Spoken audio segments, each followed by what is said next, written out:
Pope Leo. Today, on the 35th day of my action, I will continue talking about the evolution of the methods used to control population growth by killing people or by forcing them to migrate. Due to the vastness of the subject, yesterday I covered only infanticide, cannibalism, and war. Just 3 of the 18 methods of committing mass murder that I have identified. Today I will cover 3 more: human ritual sacrifice, slavery, and genocide. Let me start with human ritual sacrifice. Unlike nature, society, especially early societies, have never been able to provide every human being with the bare necessities to survive, let alone accommodate every human being on equal terms. And because civilization has been unable to keep every man, woman, and child alive, and even less so equal, this fundamental failure has been covered up with the economic crime of slavery at first, and not long after, when slavery was no longer sufficient to make up for society's failures, with plain murder disguised as a ritual sacrifice and justified as a way to appease the gods, increase fertility, consecrate and consolidate buildings, accompany kings in the afterlife, or call for rain. Sacrifice was always justified as an offering to supernatural beings and never for what it truly was: a cover-up for the failures of human beings incapable of ordering society justly and equitably. Having risen above nature and become independent of the natural order, where nature or God keeps all species in perfect equilibrium, man found himself forced to replicate nature's role in society, and the men who assumed this role were priests, the direct successors of the shamans. Nature is self-balancing. Society is not. And society gets out of balance when its population exceeds its resources, in which case famine or man must kill the excess population. But also when some members of the population exceed society's ability to satisfy man's greed, in which case man must punish the offenders. The former is a matter of controlling population growth, the latter a matter of controlling population behavior. To prevent the first disequilibrium, the priests devised methods of reducing the number of people, killing. To prevent the second, they found ways of correcting the behavior of the people, punishing. And they did both in the name of the gods. And in the process, cruelty was born, a characteristic alien to nature. Nature is egalitarian. Society is not. The sun shines for all in equal measure. Society does not give all in equal measure. The earth and the seas and the skies treat all creatures indiscriminately. The institutions of society discriminate, and at that time they did not even try or pretend to be indiscriminate. Ritual human sacrifice is cruel by its very nature, in its cause, method, and intent. Its cause being an unaddressed wrong, the wrong of society's inability to provide the bare necessities for some of its citizens, its method being to cover up a social wrong with an even greater wrong, that of scapegoating the victim for society's failure, and its intent being to terrify and control the people, thus to solidify political and spiritual power. Depending on the culture, time, and place, the following justifications for human sacrifice were invented. 1. To gain the magical powers of the gods. By practicing ritual sacrifice and even cannibalism, rulers increased and affirmed their powers. 2. To accompany the king or master in the afterlife, so-called retainer sacrifice, and continue to serve him. The victims, domestic servants, skilled workers, wives, and mistresses, would be sacrificed during funerary proceedings and buried in elite tombs, undoubtedly after being indoctrinated to believe that it was an honor and a privilege to die, travel to the underworld, and be reborn alongside their master, where they could live again in luxury. This was a systematic and substantial form of sacrifice in the Near East and Egypt in the 3rd millennium BCE. To make this possible, Egyptian religious doctrine invented three afterlife ideologies: belief in the underworld, eternal life, and rebirth of the soul. Incidentally, that is why the Egyptians preserved the bodies of the dead through mummification. Three, as an offer to a god or gods on a special occasion or even on a regular basis. Virgins, for instance, were sacrificed annually by the Egyptians to ensure the fertility of the land or the bountiful flow of the river Nile, while prisoners were sacrificed to ensure continuing success in battle. For this purpose, the priests invented the notion that the god of the Nile needed to be appeased with a human life, or several, or else the river dried up. Much the same principles apply to the mass sacrifices committed by the Mesoamerican civilizations, who were particularly bloodthirsty and gruesome. The Aztecs, for instance, used razor-sharp obsidian blades to slice open the chest of their sacrificial victims and rip out their still beating hearts to offer to the gods.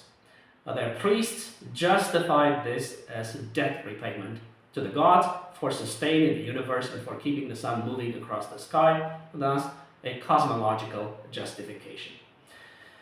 There was no supernatural purpose to those debts, as the religious scrolls of the time and today's scholars would want us to believe. The debts were brutally practical, but used pre-existing animistic beliefs deeply ingrained in the human psyche by generations of shamanistic manipulation turned into dogmatic beliefs by the priests of latter days as a convenient cover for absolute control and mass murder. By killing human beings in a highly visible, deliberate, and gruesome way, presumably in the name of the gods, the priests helped the rulers accomplish two important goals. First, keep their subjects petrified, obedient, and subservient, and second, cull the population when necessary to re-establish balance between the number of mouths to feed and the remaining food, which was particularly important in times of famine. Pomp and ceremony, ritual and theater, incantations and paraphernalia were used to make the sacrifice a devastating experience and a traumatic lesson for all present who had been brainwashed to believe that it was noble to die by sacrifice. The forms of death chosen by the priests were deliberate and intended for maximum effect and fear, in addition to being specific to various deities due to their supposed preference for receiving tribute. In addition to heart extraction, the priests could have decapitated, burned, shot with arrows, drowned, strangulated, smashed the heads, or flayed their sacrificial victims. That human ritual sacrifice was pragmatic and not supernatural in nature is attested by the fact that most human beings were sacrificed in times of crisis, such as famine or drought. This is especially true for the sacrifice of babies and children, who would not have survived anyway, and who were often offered by their desperate parents to the priests in the belief that they would live on in the afterlife, a common Maya belief. A belief that was nurtured by the priest to make it easier to take children away from parents should the need arise, but also to make it easier for parents to part with their children. We can scarce imagine nowadays the level of misery people endured at the best of times in past millennia, let alone in times of hardship, famine, war, and pestilence. Faced with such hardship, it is no surprise that people at times welcomed a quick death at the hands of a priest, especially if strengthened by the notion of rebirth or everlasting life. Human ritual sacrifice was not only an opportunity to cull the population and prevent universal starvation and social collapse, but also a way to compel people to live correct lives. Which is why one's journey to the underworld and passing into the afterlife were made dependent on the living, who had to perform a series of rituals to help the dead achieve eternity. An unworthy individual would not have received the assistance needed from the living to achieve eternity, and that encouraged people to live a worthy and honorable life, which had far-reaching positive social consequences. The worthy deeds one did in life assured a second life in eternity, according to the Egyptian belief system. This notion was to become common in future religions in the concept of karma for Hindus, sin and its effects for Christians, the Judaic concept of measure for measure, and generally in the notion of divine retribution, which is part and parcel of almost every religion. Christianity put an end to the practice of human sacrifice in 325 CE, just 12 years after becoming an official religion of the Roman Empire, and just a year after Constantine became the sole ruler of the Roman Empire. The gladiatorial games were ended in 325 CE too, as they were just another form of human sacrifice dressed as entertainment. Incidentally, the gladiatorial bouts were originally part of the funeral ceremonies of wealthy nobles. Human sacrifice came to an end in the Near East as soon as Islam started spreading in the 7th century CE, since the Quran strongly condemns the practice as a, quote, a grave error and sinful act. This is written in Surah 17, Ayah 31, and states critically how the pagans were deluded by their deities to kill their own children, written in Surah 6, Ayah 140. The pre-Columbian civilizations practiced human ritual sacrifice at such a large scale that they did not need war or any other method of population control, which is why they were ill-prepared to confront the conquistadors, and a handful of Spaniards were able to conquer entire civilizations with little or no resistance. The Aztec, Inca, Maya, Moche, Toltec, Olmec, Timotocuica, and Chimu civilizations killed millions of people through ritual sacrifice, and many of them children. The dedication of the Great Pyramid of Tenochtitlan alone is estimated to have cost 80,000 Aztec lives. The modern version of human ritual sacrifice is the depopulation by vaccination strategy we saw employed during the COVID pandemic, when we were all asked to sacrifice our freedom, allegedly to help herd immunity, to protect the sick and the old, thus the vulnerable, but in reality to kill the sick and the old, to lower the old age dependency ratio and the burden of the chronically ill, thus the very opposite of what we were told, which is typical of the Depop lobby. In reality, our spiritual and secular leaders asked us to sacrifice our health and lives in order to protect society from fiscal, economic, demographic, social, and political collapse. Let's look now at slavery and serfdom. Around 3500 BCE, slavery appeared in Sumer, one of the Mesopotamian civilizations of the time. Slavery was the result of poverty and landlessness, as well as of armed conflict and the practice of taking prisoners and forcing them into slavery, which was to be an efficient engine of population control, because slaves had no rights and could be used and disposed of at the owner's will. They were in fact considered movable property, along with animals, jewelry, furnishings, and textiles, and were treated and traded as such. Immovable property, namely farmland, such as fields and orchards, as well as buildings, was far more precious simply because it was durable. Hunter-gatherer societies did not know poverty, as they had no concept of property and ownership, but also because they lived in a natural state of scarcity or abundance depending on the season and could not accumulate anything. In the early days of agriculture, all farmers were undoubtedly subsistence farmers who produced food just for themselves, but also built their own houses, made their own tools, pots, shoes, and clothes. As they got better at agriculture and pastoralism and managed to produce surplus food, they were able to support an emerging class of craftsmen, and social stratification became possible. Builders, weavers, artisans, prostitutes, and priests would be among the first occupations dependent on the excess food farmers produced. As social stratification grew, farmers had to produce enough excess food to support the increasing number of people who did not grow their own food but earned their living in other professions and traded the goods they produced or the services they provided to keep body and soul together. Throughout history, about 90% of the population had to practice farming to support the remaining 10% in different occupations.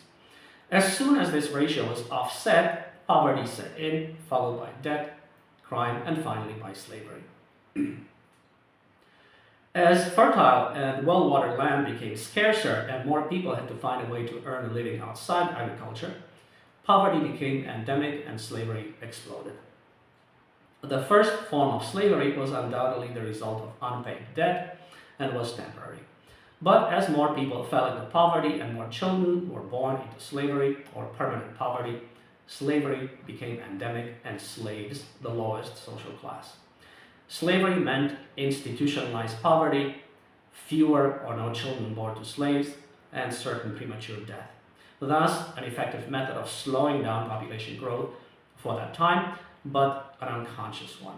It also meant a much lower per capita consumption for slaves than for the other social classes, and as such, slaves were brutally exploited and served as a safety valve for society at large, which could let them starve first to prevent universal famine.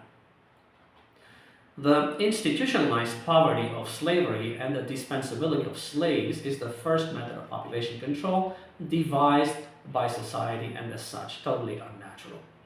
And though it was used primarily as a method of economic exploitation, it served secondarily, but albeit unconsciously, as a method of population control. As property, slaves were valuable alive, not dead, and were sacrificed reluctantly and only as a last resort. We can ascribe this method of exploitation and population control to the secular power of the king and his officials, although it soon expanded to other segments of the population, especially landowners who needed cheap labor to work their fields. Fundamentally, though, it is the result of society's failure to provide equally for every member of society. While the ancient Orient practiced slavery too, no civilization made the institution of slavery more central to its economic development and social life at that time than ancient Greece and subsequently the Roman Empire. Slaves, even if freed, could not become citizens, vote, or participate in the democratic process in any way. The master could sell, rent, give, or bequeath them at any time. They could not own any land and hardly any property. They were not allowed to marry without permission of their owner, without the permission of their owner, and if they received permission and had children, they too would be slaves. Families of slaves had no legal recognition, and their owner could disperse them at will. They had few legal rights, and their testimonies were not admissible unless extracted by torture. They were often kept in chains, branded, and worked to death. Their punishments for crimes were harsher than those of citizens, but at least in theory, and only in Athens, they could not be beaten, raped, or killed by their masters or any other freemen, for that matter. In reality, slaves suffered all of the above and more. While manumission, that's the act of freeing slaves by their owners, was possible, it rarely happened, serving merely as an incentive for slaves to work harder in the hope of buying their own freedom back. If freed, emancipated slaves could not be wealthier than their former masters, had to fulfill a series of obligations free men did not, and could never become citizens. The ancient Greeks, like the Hebrews before them, did put an end to the enslavement of their own people when Solon, who lived from circa 630 to 560 BCE, an Athenian statesman, enacted the liberation of debts laws in 593 to 594 BCE, relieving the widespread serfdom and slavery that had become rampant among the peasants who worked leased land belonging to rich landowners who were unable to pay the rents. Solon's law cancelled all outstanding debts, emancipated all enslaved debtors, reinstated the property to the hektemoroi, that's the peasants, forbade the use of personal freedom as collateral in all future debts, and placed a ceiling to the property size anyone could have, regardless how it had been acquired, in order to prevent the excessive accumulation of land by powerful families. From that time on, slaves came from among the ranks of the barbaroi, in other words, non-Greek speakers. Slavery as a whole was nearly ended in Athens after the Battle of Chaeronea in 338 BCE, when Philip II of Macedonia, inspired by Lycurgus, freed most slaves. Lycurgus had apparently sponsored legislation back in the 9th century that forbade Athenians from purchasing as slaves free persons captured in war. The role of slaves in ancient Greece, therefore, was to keep the economy running so free men could enjoy the fruits of their labor and have the time and resources necessary to wage war on friends and foes alike. Slaves were exploited to the fullest and discarded when they were no longer productive. As such, they served as a buffer for free citizens against famine and hardship.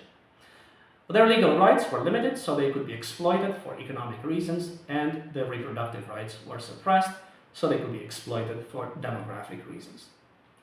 The Hebrews were no better than the Greeks or the Romans. As with war, so with slavery, the Jews show a double, if not a triple or a quadruple standard. For while fellow Hebrews should not be forced into slavery, the Canaanites, who seem to have been at the receiving end of all Jewish frustrations, were never to be released from slavery. The slaves of the enemies were to be given a refuge and treated well, and beautiful women were never to be sold into slavery or degraded through forced labor, but rather married. It should be noted that Jews circumcised their slaves by force to convert them to Judaism against their will, a practice that we will later see extended to war captives by Muslims in the false hope that circumcision alone could compel anyone to adopt a foreign worldview, especially one imposed by an act of mutilation of what most men consider their most prized possession and the only reliable and always available source of pleasure. Understandably, this practice angered the Romans who, under Emperor Antoninus Pius, who ruled from 138 to 161 CE, passed laws on top of already existing laws against circumcision passed by Emperor Hadrian in 119 to 120 CE to prevent Jews from mutilating adult slaves, as well as banning non-Jewish males from converting to Judaism. Incidentally, these laws may have influenced the Hebrew priest's decision to pass down Jewishness through matrilineal descent, since a non-Jewish female marrying a Jewish male could convert to Judaism, circumcision being required only for males. Slavery also went hand in hand with colonialism. While Europeans did not invent it, and in fact largely eliminated the Roman remnants of slavery from their own continent by the end of the 11th century through a series of church councils, they brought it to a level never before seen elsewhere in the world. Europeans did not clamor to migrate to the Americas or to any other far-flung colonies for that matter before the 18th century, by which time the dangerous task of settling new land and exterminating the native populations had been largely accomplished. Only 2.6 million Europeans migrated to the Americas from 1500 to 1800 CE, half of whom were brought there involuntarily, either as prisoners or indentured workers. To fill the labor gap, an estimated 8.6 million African slaves were dragged to the Americas during the same period of time, of which 15% died during the voyage, and an additional 50% lost their lives during the first 4 years of life on the plantations. While slavery did not kill European Christians, it offset the need to kill Europeans by enlarging the resource base that allowed the sustenance of a much higher population in Europe at the cost of millions of African lives and the entire landmass of the American continent. The ravenous nations of Western Europe developed a triangular system of transatlantic trade, whereby in exchange for European manufactured goods, they obtained slaves from Africa that they then shipped to the Americas to exploit as slave labor to cheaply produce sugar, coffee, cotton, and tobacco that were brought from the Americas to be consumed in Europe. The Portuguese enclaves on the African coast were the major centers for African slave traders, but all colonial powers benefited from the slave trade and were involved in it in one way or another. By the end of the 19th century, the British had displaced the Portuguese as the most active slave traders, and British investors bought 38,000 slaves a year, while over 60% of the world's slave trade was done on British ships. In Brazil, the vast majority of the non-white population was still living in slavery at the end of the 19th century. Most importantly, neither the slave trade nor the theft of indigenous land could have been justified without the aid of racist theories that describe Europeans as superior and all other races as inferior. By the time the slave trade was abolished, towards the end of the 19th century, 12.5 million African slaves had been torn from Africa and brought to the New World, and just as many were killed in the process of being taken captive or during the voyage.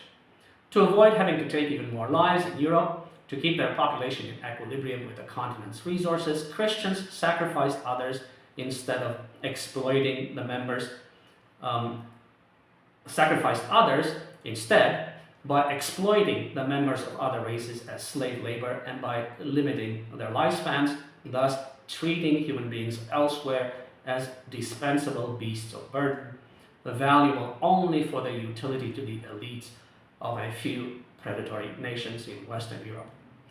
Paradoxically, by transferring the cost of population control onto non-Europeans, they created the social and economic space necessary to adopt a more humanitarian attitude towards the people at home and to allow them greater freedoms and more rights, which is why the same shameless nations that have ravaged people across the world for centuries now present themselves as the paragon of civilization and as the creators of an international system based supposedly on the rule of law and supposedly respectful of human rights.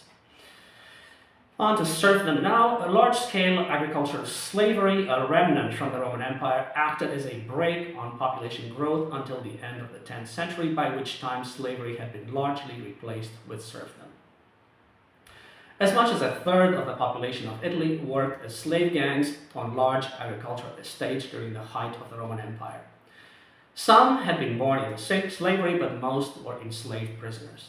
They were kept in barracks and not allowed to have families or reproduce. The slave population was replenished with imported slaves from outside the Roman Empire. It took the Church 5 centuries to eradicate the enslavement of Christians from the continent of Europe, which explained why the population of Europe did not grow much during the early Middle Ages, from 500 to 1000 CE. It was not until the end of the 15th century, however, that slavery was entirely eradicated from Western Europe, and not until the end of the 18th century in Eastern Europe. The process was slow and happened in several primary and numerous secondary steps. Around 600 CE, Pope Gregory I banned Jews from owning Christian slaves. Around 750 CE, Pope Zachary banned the sale of Christian slaves to Muslims. In 873 CE, Pope John VIII commanded the release of all enslaved Christians. In 900 CE, Emperor Leo VI prohibited voluntary self-enslavement throughout Byzantium, and in 1315 CE, King Louis X abolished slavery in France. These are some of the primary steps towards the eradication of slavery. As slavery gradually disappeared, it was replaced by serfdom, a mode of existence only marginally superior to slavery. By the 6th century, the descendants of slaves became serfs, and by the 14th century, the serfs started becoming free peasants. The serfs were tied to the land by swearing fealty to the landowners, whose land they were forced to cultivate, whose grain mills they had to use exclusively, and to whom they were obligated to cede a sizable portion of their crops. They were no longer bought and sold like slaves, but could not leave the land, marry, or change occupations without their lord's permission. A serf could become a freedman only if freed by the landlord or by escaping. This type of servile existence also had an effect on population growth, since serfs had to delay family formation until the landlord approved their marriage and gave them a piece of land to cultivate. Difficult living conditions, hard labor, and a short life expectancy further reduced the reproductive rate, so much so that serfs had the lowest rate of natural growth of all social categories from France to Russia.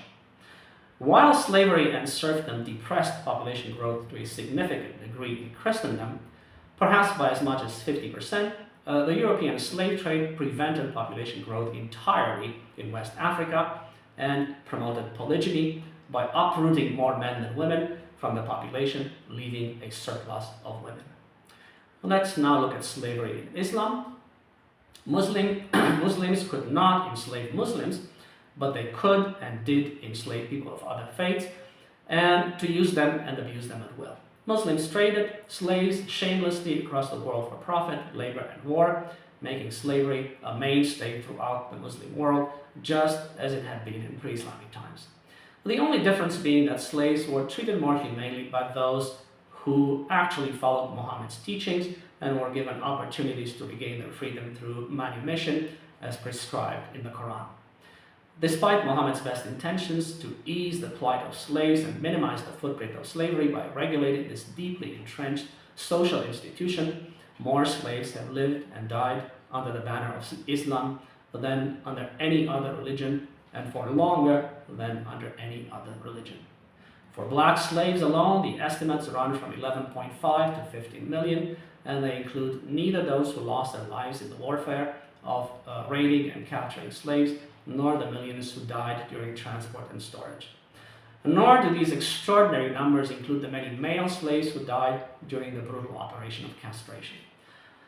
For white slaves, the highest estimate is just over 1 million, and several million Indians also suffered the same fate due to the common practice adopted by the slave king Ghiyas-ud-Din Balban, 1216 to 1287, who reigned from 1266 to 1287, himself a former slave, and followed by Sultan Alauddin Khalif, who ruled from 1296 to 1316, and continued during the Mughal era from 1526 to 1760 CE, to enslave anyone who could not pay their taxes.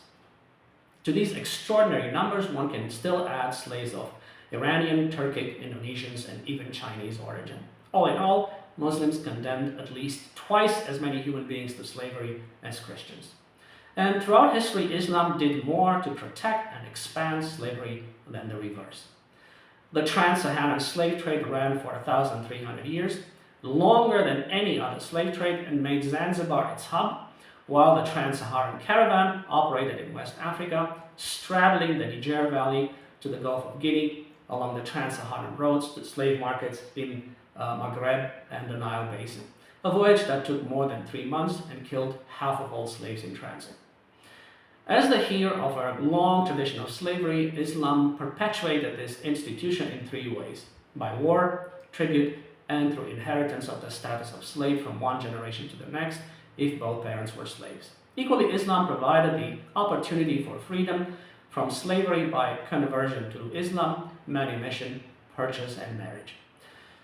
What is strikingly different about Islamic slavery is the opportunities slaves had for upward social mobility, which derived first and foremost from their equality as Muslims, secondly from their huge numbers, and last from the crucial roles they were given in the ranks of Islamic armies and administrations, starting with the Abbasid Caliphate, who recruited young boys of Turkic origin from the Eurasian steppes, and lasting until the twilight of the Ottoman Empire, whose soldiers, known as Janissaries, were acquired as a blood tax from the Christian communities of the Balkans.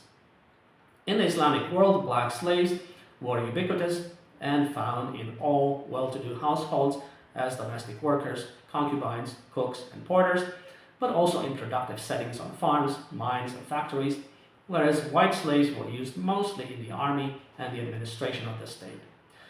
Unlike in the Christian world, where there were roughly 2 males for every female slave, in the Islamic world, the reverse was true. Slavery enabled Islamic societies to import the human labor they needed, while preventing slaves from reproducing through castration, birth control, and infanticide. A fair proportion of male slaves were castrated to serve as eunuchs and guard the harems, and were thus precluded from forming families and having offspring. Those who were not castrated and served as domestic servants or manual workers had few descendants, as they were not permitted to mate and marriage was not encouraged. Slave concubines were rarely granted the privilege of childbirth, let alone motherhood, since few masters were prepared to raise slave children. It was simply much easier and beneficial to purchase adults. And all slaves, due to the conditions of their existence and the harsh punishments they were subjected to, suffered high mortality rates, especially those who acted as soldiers and died in battle. As such, their numbers did not grow naturally at sufficient levels to replace themselves, let alone multiply from one generation to the next, which, together with their high rates of manumission, made the Islamic world's demand for slaves insatiable. Although the Prophet Muhammad did everything in his power to soften the plight of slaves and encourage Muslims to treat them humanely, the reality is that although Muslims did not castrate slaves themselves, they purchased castrated slaves, and Islamic societies were the biggest market for this product. In light of the Islamic world's demand for castrated slaves, the Prophet's hadith sound hollow, though it is not Islam that failed Muslims, but Muslims who failed Islam by not following the Prophet's injunctions, who said, I quote, "Whoever kills his slave, we will kill him. Whoever mutilates his slave, we will mutilate him. And whoever castrates his slave, we will castrate him." This is written in book 45, Hadith 31. The Muslims who purchased castrated slaves from Slavic Europe, Central Asia, and Black Africa were complicit in the crime and also in the murder of those who died during or after the operation, even though the operations were performed far away from Mediterranean Islam. Given that circa 10 to 15 million African slaves were trafficked into Muslim countries over the centuries, of which only a third were male, and that of these at least half were castrated, we can assume that 1.7 to 2.5 million African boys survived the operation and lived as eunuchs for the rest or much of their lives in the employ of a Muslim master. And given that anywhere from 5 to 9 out of 10 died during the operation, we can also assume that at least 8.5 million or at most 22.5 million African boys lost their lives on the operation table and never made it onto the slave markets of the Islamic world. These are staggering numbers. Africa paid the highest price for Islam's prosperity, which was achieved to a great extent through slaves, who, depending on place and time, constituted 15 to 75% of the population of the various Islamic states. The modern version of slavery and serfdom is wage slavery combined with artificial inflation and public debt. More blatantly alike the slavery of the past is the dependence on foreign workers by the oil-rich Gulf states, whose population pyramids have 2 to 3 times more males than females due to foreign workers who perform most, if not all, work in these countries, while the native population enjoys the fruit of their cheap labor. On to our third subject today, that's genocide. The period scientists call the Holocene, we may call the retroactive era or the era of intentional genocides, from circa 12,000 years ago to 1945. During this time, our species built and destroyed dozens of civilizations, progressed from the Stone to the Bronze and Iron Ages, conceived thousands of languages, went through 2 agricultural and 3 industrial revolutions, fought hundreds of wars with hundreds of millions of casualties, survived countless famines, plagues, and natural catastrophes, explored every corner of the earth, invented a dozen organized religions and political systems, made extraordinary scientific and technological progress, enriched the world with literature and art, and proliferated from 10 million to 2.5 billion individuals. But everything we did was to survive our expansion in numbers and needs. We developed the technologies, strategies, and justifications to keep up with population growth and increased consumption, and in the process killed and enslaved each other, ravaged the earth for resources, and robbed all other species of their habitat, threatening their extinction. Throughout this time, we learned to exercise increasingly more control over our primal instincts, both internally at the individual level and externally at the societal level. During this time, our brains reached not only maximum size, but also maximal plasticity as they co-evolve with group size and language. Unfortunately, we also reached topmost cruelty. There are 60 genocides listed in the Wikipedia's list of genocides. It starts with the Gaza genocide, the most recent, and ends with the Albigensian Crusade against the Cathars, a Christian sect who lived in the south of France and was considered heretic by the Catholic Church. The Albigensian Crusade took place between 1209 and 1229 and was initiated by Pope Innocent III. The list is not chronological, but the Holocaust, the Cambodian, the Armenian, and the Rwandan genocides are also on the list. In total, circa 500 million people have been killed from the days of Christ and until 2008, according to a quantitative review of political violence across world civilizations published in 2009, which also includes democides in the body count as well as the massacres of wars. Looking back at history, we saw how the Israelites used God to condone war, but they also used God to justify genocide. The tribes that competed with the Israelites for the same land were to be wiped off the face of the earth, a direct command from God through Moses.